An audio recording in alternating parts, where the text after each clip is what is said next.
Welcome. I'm Jessie, and I'm a birth mother. I'm Carrie, an adoptive mother and an adoptee. And I'm Marilyn, a transracial adoptee from Haiti, and we are Roots. Together, we make up the adoption triad. Thank you for joining us as we explore the realities of adoption from our diverse perspectives and knowledge. We know that each adoption experience is unique and deserves to be valued and respected. We understand that our stories may not be reflective of everyone else's experiences, but we strive to represent the adoption community well.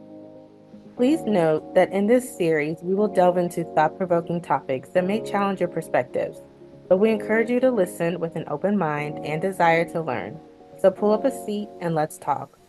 Hey everyone, thank you so much for joining us on Roots today. I am so excited to be doing this recording, this episode. It's one of my favorite topics. We will be discussing mental health.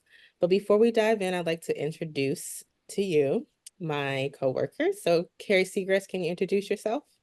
Yes, I am Carrie Segrist. I am an adoptive parent, and I am also an adoptee that is currently in reunion. All right, and I'm Jessie Matos. I'm a birth mom, and yeah, that's me. Yes, that's her. And I forgot to introduce myself. I'm Marilyn Mundesier, and I am a transracial adoptee from Haiti. So I'm just going to jump right in with some Cool. questions.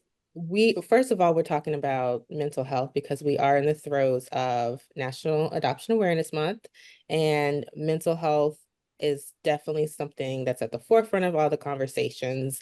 And I'm an action kind of person, so it's good to talk about these things and also find ways to cope. So that's pretty much the goal for this episode. Carrie, why do you believe that mental health is something that a topic that we need to discuss? Like, why is it so important in the adoption triad? Yeah, for me as an adoptive parent and even as an adoptee, I think it's easy, and even as women, to neglect ourselves because we're caring for our children, we're caring for our home, our relationships, our marriage. Like we are Mhm.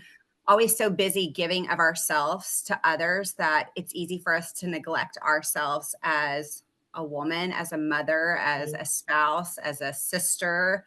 That I always hear the quote, and I really like it, is you can't pour from an empty cup. And so if you are always giving of yourself and never having time for yourself, self-care, whatever that may look like, it's going to be hard for us to be the best version of ourselves for the people that we love the most, to be able to care for our children, our marriage, our home, and to be the best version of ourselves when, we keep giving and giving and we don't allow any time for ourselves, whatever that may look like.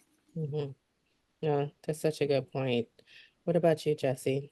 Yeah, I think for those of us who work in this space too, it's even more important because this work is so personal to us, and it can be really challenging at times to not internalize or project, and so or get burnt out. I know, at least for me, that it can be very easy for me to kind of dive head first without really paying attention or slowing down, and that is could get me in trouble with maybe myself or with someone else because I'm just not being careful with how I'm navigating certain situations or conversations or whatever it might be.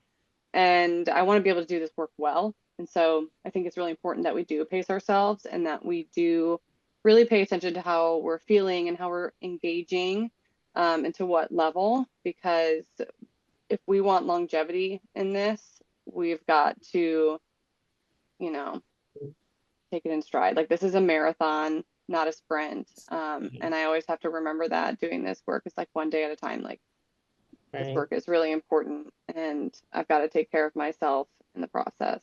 So, Yeah.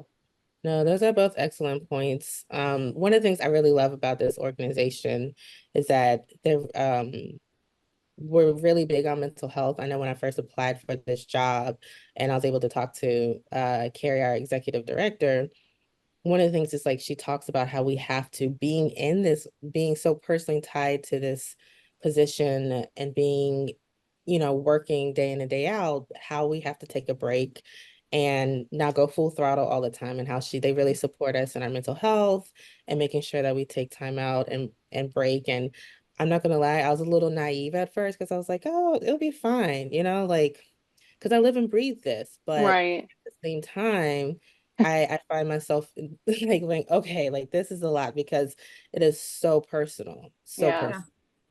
Yeah. There's It's so many so dynamics, and it can be so political at times too, not like socially political, like you've got to really pay Mhm. attention to so many things and be strategic in so many ways. And that can, if you're not paying attention, if you're not careful, like that can catch up with you. And so, yeah, you're right. Like if anyone listening knows Carrie, like you've heard her talk about boundaries, and for it's so true. Shabbat. I remember last year I had 3 birth mom retreats back to back to back. It was like Oh, September, October, yeah, I November. remember And it was a lot. that. It was great fun, but it was emotionally taxing. It's Mhm. hard for me to go into those spaces sometimes and just come as myself. And so um, I'm glad I had that perspective so I can look back and say, okay, this is how I should be handling it in the future. But it was a lot. It was a lot to handle. And this fall, this retreat season has been a little bit different for me. And I've definitely been a little bit more reserved in a sense. Because, yeah, I want to be able to show up every single day for as long as I can. And I can't do that if I'm trying to do it all. Yeah, exactly. Yeah. Like Carrie, you You're said you can't pour from an empty glass. Yeah. Yeah, and like you were talking about how our director Carrie is huge, like Shabbat or like her day of Mhm. rest. Like that's Mm-hmm. something she really tries to pour into us as a team and set those boundaries. And it's Yeah. hard because when we are so invested in this ministry, it's easy to want to like, do it all the time. And then it can get heavy, just the different things that Mhm. we encounter. And it's easy to bring that into our homes and it Yeah. affects our spouse and our children. And so setting those boundaries is huge. Mm-hmm. Mhm. Like I don't have my Definitely. work email up on my phone because I don't want to get an email over the weekend and feel like compelled, like I've got to respond to this email right away. Because most of the time, like I'm not dealing with like, emergencies that have to be Yeah. taken care of within 24 hours. And so I can set those boundaries. This can wait. I don't want to be and even if I get an email and I don't respond to it, I don't want to be thinking about it over the weekend, Oh because that's yeah. my time, that's my family time. Mhm. Yeah. And so, I've told you guys this, like if you need something from me, whether it's urgent or you need me to take a look at it, just know that I don't have it on my phone. So like send me a text, let me know what's going on. But otherwise, like that's something that I've had to do for Mhm. myself because otherwise I would be probably checking my email and responding 7 days a week. Yeah. So Yeah. No, that's a good point, and that's we'll talk about that further in a few minutes, but about like the things how we set boundaries and what we mhm, do to protect ourselves. Um, one thing growing up, we didn't really talk about mental health. We were big into the church. I went to church and um but when it came to mental health, it was separate and kind of a little, I feel like it was taboo a little bit. We don't talk mhm, about that. Like as long as you have Jesus, everything should be fine. And I Mhm. understand that sentiment in a very broad way, but a lot of adoptees are struggling. We're struggling at such a young age. And so can y'all, one of y'all talk to me about like maybe one of the issues like you had like in regards to adopting or being a birth mother, that you struggled mental health wise? do you want to go first, Carrie? You can, Jesse. Um, I can like one of the things that I struggled with was anger. Mm, I had a lot of anger and the what happened is that it was just like, read your Bible more, read these verses, and all of that is good. But I feel like there was a missing piece. And I really didn't get to the core of my anger, and my anger came out like I would write poetry and like my poems were like, I'm gonna come and get you, like it was just ridiculous. I want to read one Oh of those. Do you my still goodness, have some? oh my goodness, I was such an The angsty little archive. child. But so it came out like it was easier for me to show anger than to show a softness or being hurt. And So that's one of the things that came out growing up. Gotcha. Yeah, like you, I don't think really mental health was talked about. I mean, growing up in the church, like you just pray about it, pray it away kind of thing. And I've had people say to me that if you deal with anxiety and depression, then that just means that you don't have a close relationship with Christ. And that's a huge blow to someone who is struggling, first of all, and someone who's young and impressionable and trying to understand what a relationship with Christ really looks like. And so I would feel frustrated, Mhm. angry, really at Christ. Like, what the heck? Mhm. Like, really, this is, you know, Yeah. I can this imagine is, you felt defeated too. yeah. Well, and it just kind of makes it Yes. feel conditional in a way. And so Mhm. it was, yeah. So I remember, you know, I think probably from like a young kid, I dealt with anxiety. I was like the family worry wart growing up, Mm. things like that. And so obviously now as an adult, it's a little bit different. I guess I'm still a little bit of a worry wart, but my mental health really plummeted after I had my birth daughter after placement. And so I didn't have good coping skills growing up. And then certainly after I experienced that, everything, any type of system or coping skill that I had in place for myself, um, just didn't exist at all, or was pointless. And so for many years, I struggled with my mental health, been on lots of different antidepressants and anti-anxiety and all sorts of stuff that never really worked. And I think for birth moms, like, and for adoptees too, but I was going to therapy. I've been in therapy for like almost 15 years, but no one ever identified my depression as grief. Mm.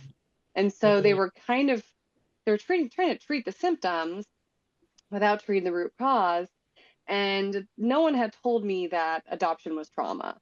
Right. And so I'd gone through this whole thing, teen pregnancy, my whole life being uprooted, everything about my life changing essentially.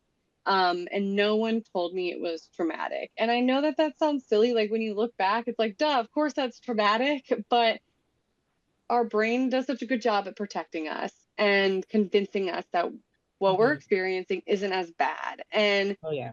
thank you, brain, for trying to protect us, but it really prevented me from Yeah. finding that healing and realizing that what I was going through was traumatic and that there was a lot of rewiring that was happening up there. And finally, I had a pastor sit me down, and we were seeking counsel right after we had got married, and I was kind of explaining my story, and I, at this point, wasn't really public about it. And he interrupted me and he was like, "You do realize that what you experienced was traumatic, right?" And this was like 6, 7 years post placement. And that was like a big moment for me, because everything made sense after that, like all of my behaviors, all of my thinking. And it was frustrating that it took that long, and it took a pastor that barely knew me to say that, and not the like 5 therapists that I had seen, before then. So that was a huge moment for me. That was a turning point, really, Mhm. um, for me to start really actively taking care of my mental health, and not just like going to therapy and thinking that was enough, because it wasn't.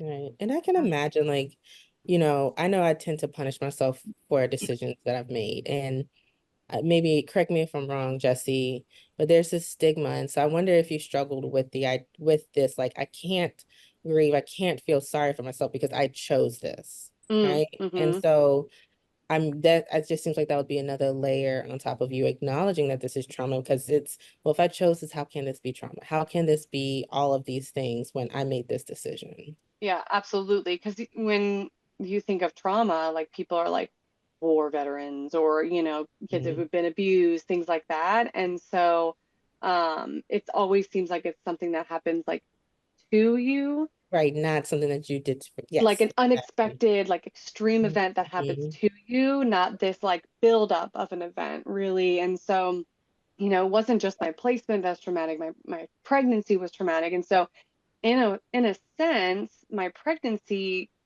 could be considered, you know, complex PTSD from that, because it was over a long period of time where I was under extreme stress. And then placement occurred, and then I was dealing with everything else afterwards.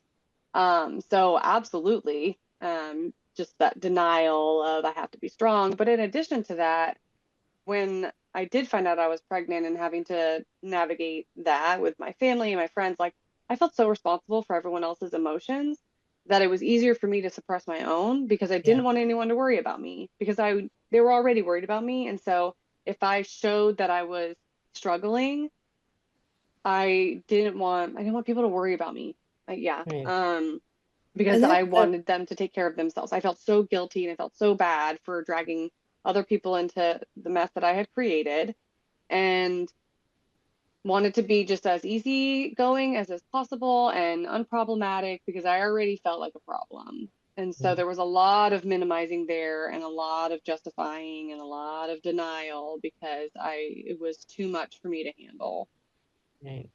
Yeah, and Carrie, you made a good point, like at the beginning in introductions about how, as women, we put on a lot, right? Like we like everything is fine, like we're just, and so that kind of reminds me of what, kind of goes hand in hand, just as women, the expectations that we put on ourselves and that the world puts on us to act and behave a certain way.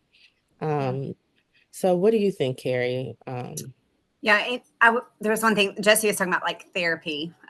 In I would say, like growing up, I grew up in the church, and therapy back, when I was growing up, I say 20 years ago, even 15 years ago, like it was almost frowned upon. Like if you Yeah. had to go and talk to a counselor or a therapist, like something was wrong with you, like why can't you, if you just pray enough, like Jesse said, it should get better, or you don't have enough faith, or what, and Mhm. it's like these are things that are so much deeper. And I think for people that aren't in the adoption space or not part of the triad, they don't fully understand what we deal with, the different mental, things that go on in our lives, and the way that we cope with different things. And like as an adoptee, and then being in this space more, and as an adoptive parent, like I'm learning so much more about myself as I've gotten older. And like I can look back and be like, okay, well, that would be why I did, whatever. Like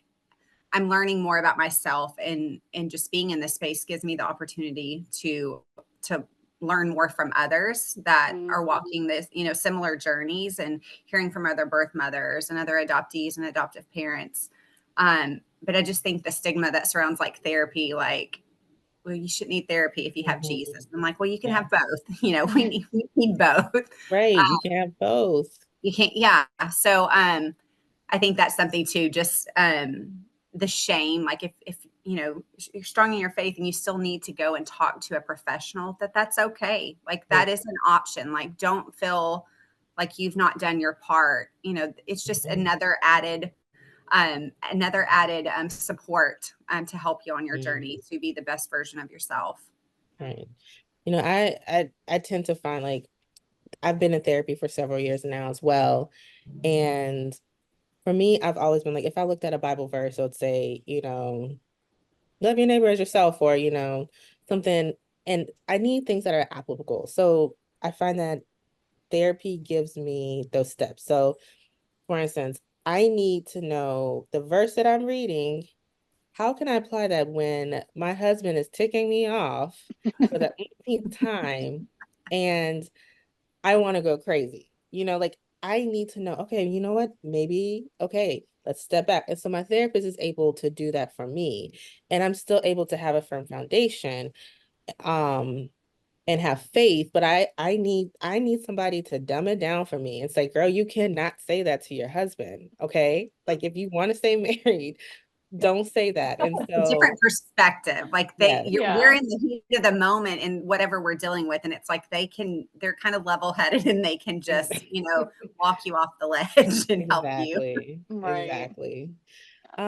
So Carrie, can you explain maybe like an example of like as an adoptive mother, Mhm. like sometimes that you struggled with mental health during that time, the process? During the process, I know that when we were like waiting, our wait to adopt was almost 2 years. Mhm. And that was, and on social media, there's a lot of different Facebook groups for prospective adoptive families, hopeful adoptive families. And so I was a part, and I'm still a part of one, but I just kind of limit myself now to my involvement in that group. But at the very beginning, there were like, family, couples that would share, oh, we got matched in 4 weeks, and, Mhm.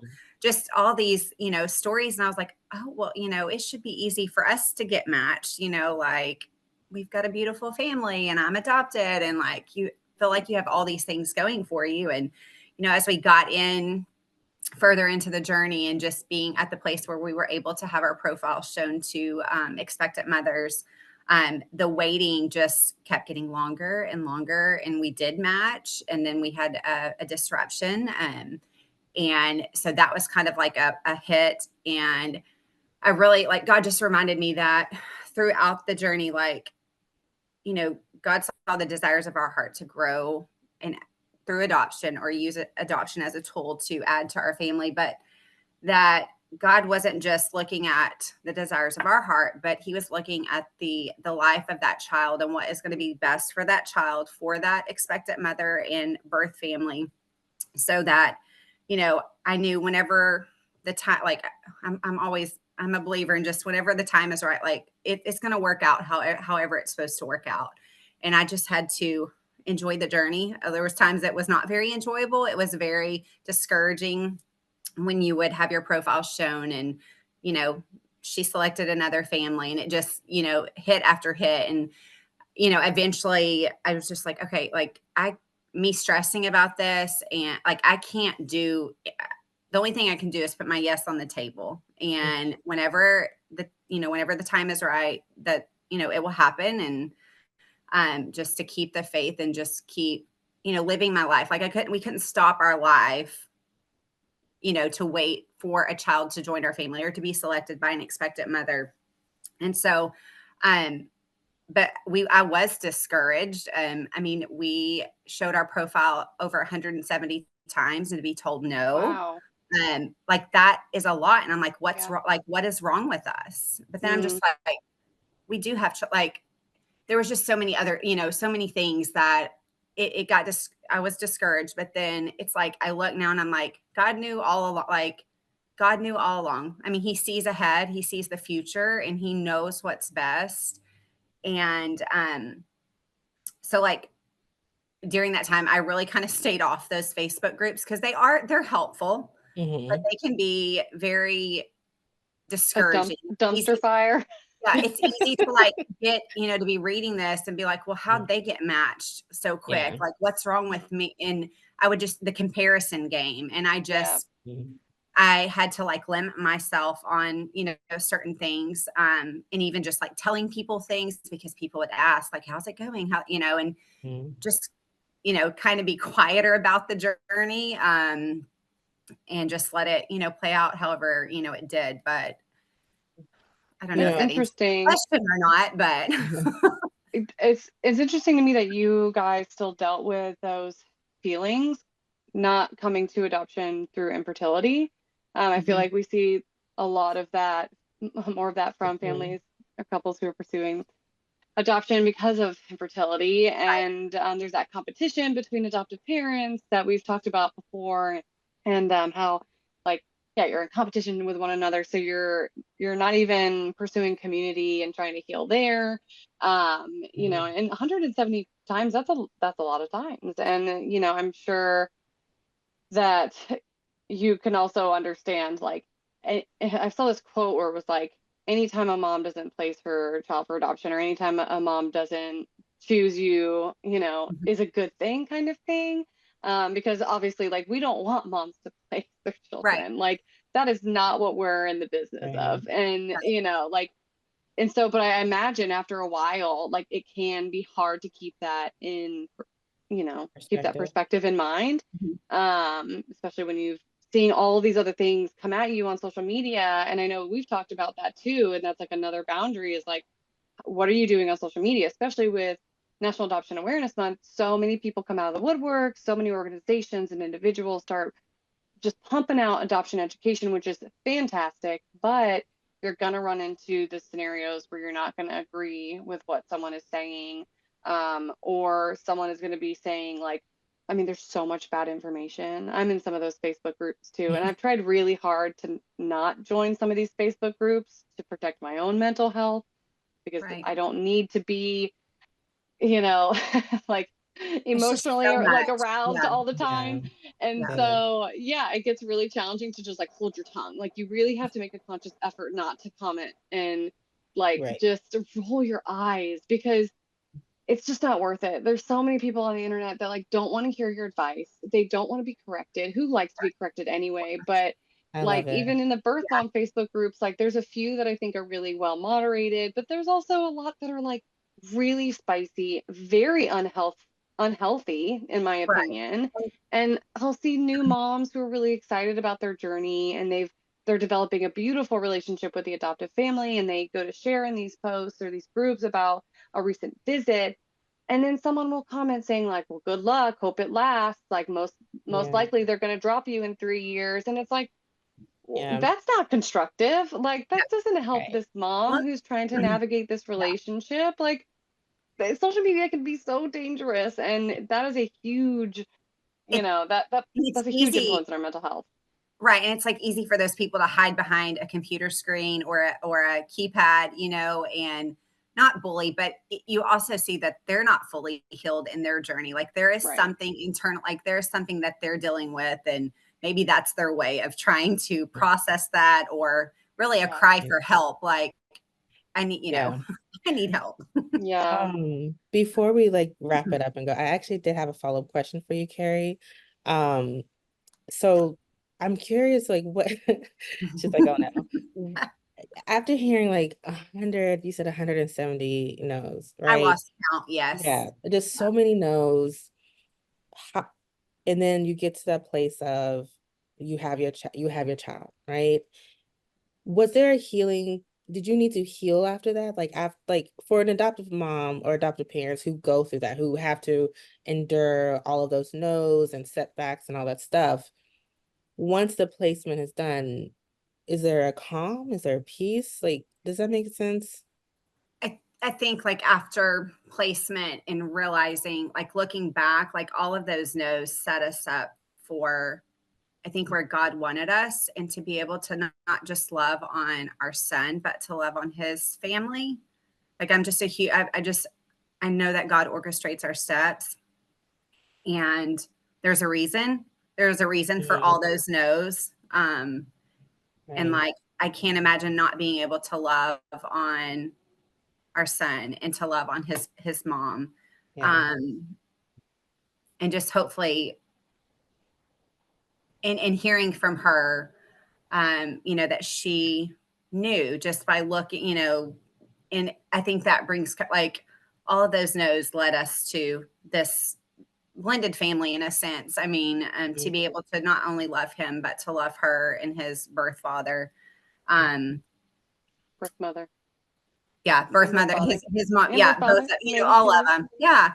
And so I don't know if there was like an actual moment of, you know, an aha moment, but I just know over time, like looking back, there was like it was all for this now. And like it was what I say, it was worth all of those no's, because I think it strengthened us as a family.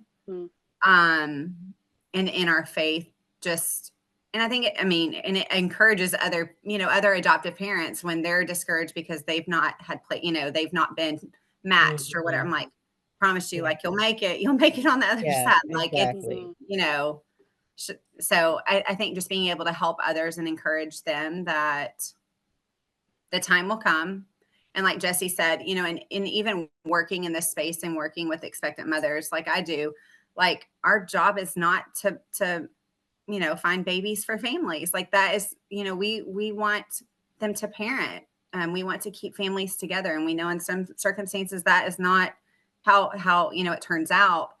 But that it just, knowing that, now working with these women, like, I see how difficult it is. Like, all of the, for these women to look at profiles and try to, to pick the right family for their child. Like, I can't, like, I see it from all angles, and it just gives me better perspective and understanding of what those women, during our matching process and waiting season were going through. And just goes out like my heart goes out to them. And it's just such an honor to be able to love on them and walk with the women that I serve in that capacity now. So Yeah, I love have that, to say, Carrie. Carrie, because Marilyn and I, we don't work with expectant moms in the capacity that Carrie does.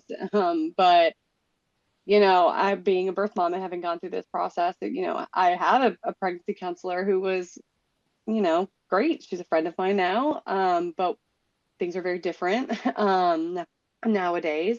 And it's very obvious to me that she was working within a system that did not have the best support. So she was doing the best that she could do for me. And I acknowledge that. And so watching you, Carrie, love on these women is like healing for me, because it's everything that I wish I had. And it's everything I wish that every other expectant mom had. Because you're right. Like, we don't want these women to place. Like, that's not our MO. If it were, I would not be here.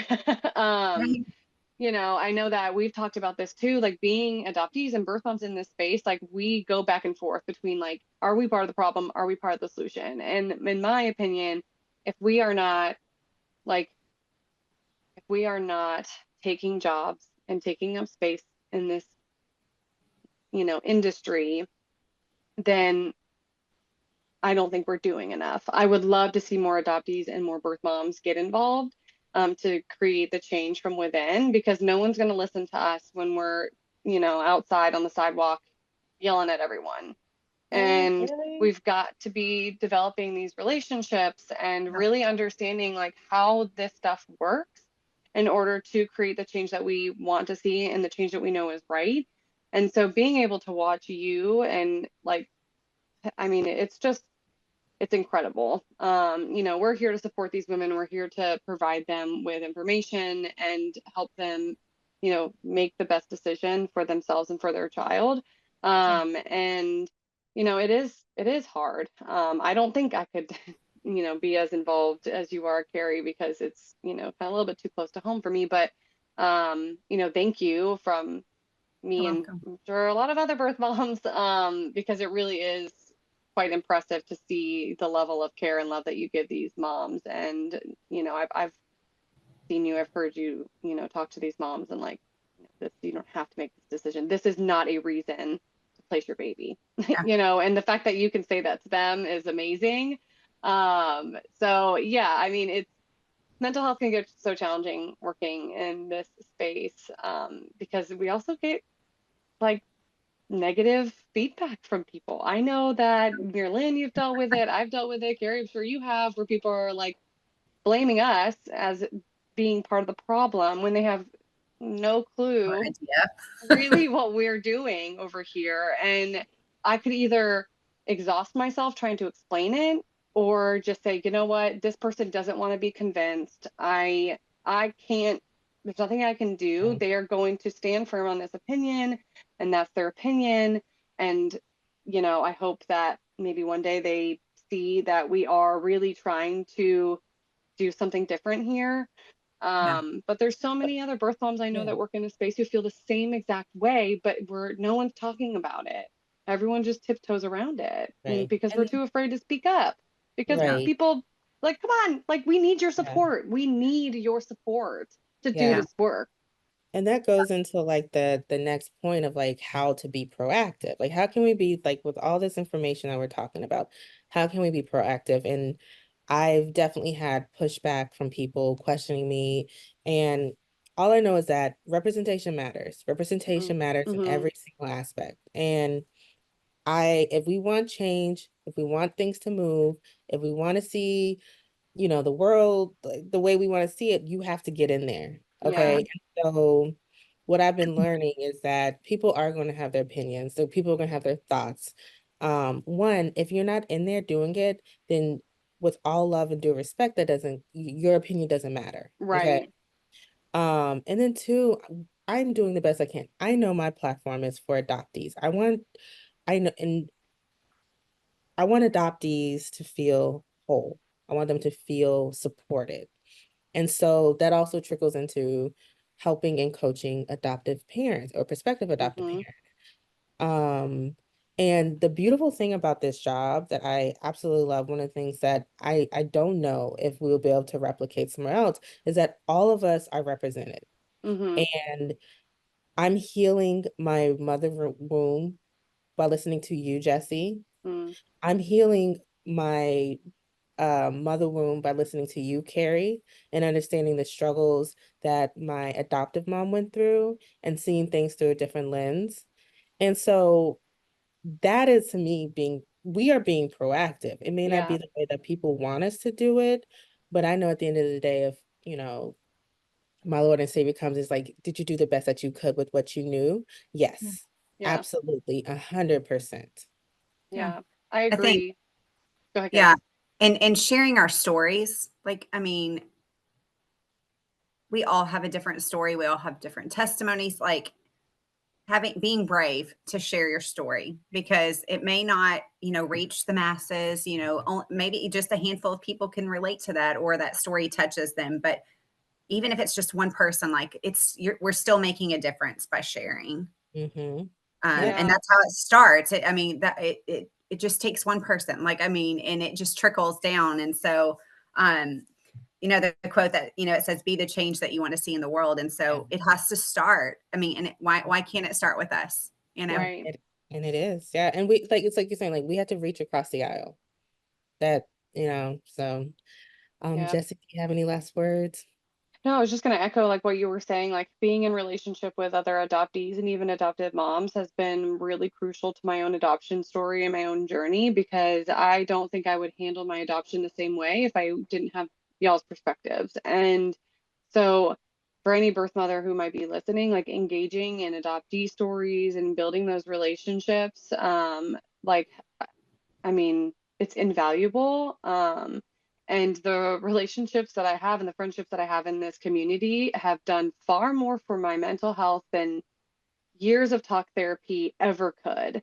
Yeah, 100. There really is something about community that is so healing, and there's a reason for that. That's how we were designed. It's to connect to one another. And I think as women, it's a lot easier for us because we desire that closeness, and it's just a lot easier for us to kind of name our emotions and connect in that way. But being like receptive to feedback and change, and really looking inward too, of like, what am I doing to contribute to these issues, is another thing. Like, how am I part of the problem? Like we all are to some degree some part of the problem in our own life. There's always variables that we have control over, and so we've got to look inward, identify those variables, and you know adjust accordingly. But Mhm. I don't think I would be able to do that if I didn't have so many different perspectives and be able to have really honest conversations. And I know even recently we had a conversation about something regarding my own adoption, and to hear y'all's feedback and of how, I handled it or whatever is extremely validating. And, I'm sure there's stuff that we've all done in our lives and in our adoption journeys that we might regret. Looking back, oh, that was probably a little silly of me. But we're all learning. We're all in this Yeah. together. And I think that's another thing to remember is this open adoption stuff is kind of new, and so we're all kind of navigating this together and processing it as we're Mhm. going.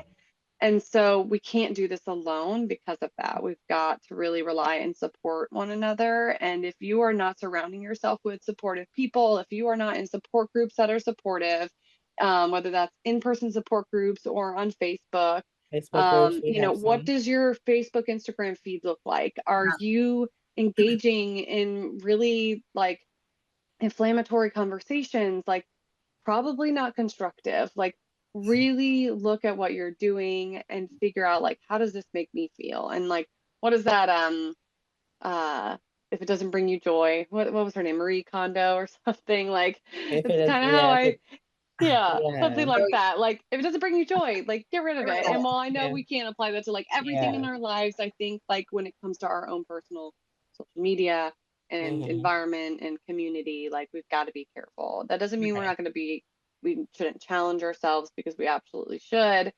But especially with National Adoption Awareness Month, like be critical about what you're engaging in. You know, realize that not everyone is going to have the same opinion as you, and that's okay. It's not our job to convince someone that they should be hurting more than they are, which is something I think I see a lot is like someone could have a positive experience and people get really mad about that. It's like, Mhm. why do you want this person to be hurting so badly? Like maybe one, and maybe they do understand all of the nuances of adoption and they still have this perspective. So why is that such a bad thing? Mhm. To be happy and content with the way things are going and to have that kind of perspective. Yeah. I don't, that will never make sense to me. I mean, I get it, I guess, but like we need to be supportive because the rest of the world is so unsupportive of us. So like why are we not supporting each other more Yeah. in this space? Right. Absolutely. That's well said. Carrie, do you have any last, we could talk about this I for know. But hours. just But part, like, you're not alone. Mhm. Like, there are so many of us that you're welcome at our table. Like, you know, and that you're not alone, and that you are loved, and that you are valued, and you're needed. Like, Yeah. yeah. No. Yeah. Well said. Beautifully said. Well, this has been lovely. Thank y'all so much. And hopefully we can do another episode like this because I feel like there's so many things that we wanted to Yeah, say maybe we'll do that a we have part 2. a part two. Yeah, like comment below if you want a part two. We would love to. And check out our Facebook groups because we have a ton. You can go to our website. All right, ladies. Y'all have a good one. Thanks, Y'all too. guys. Bye, ladies.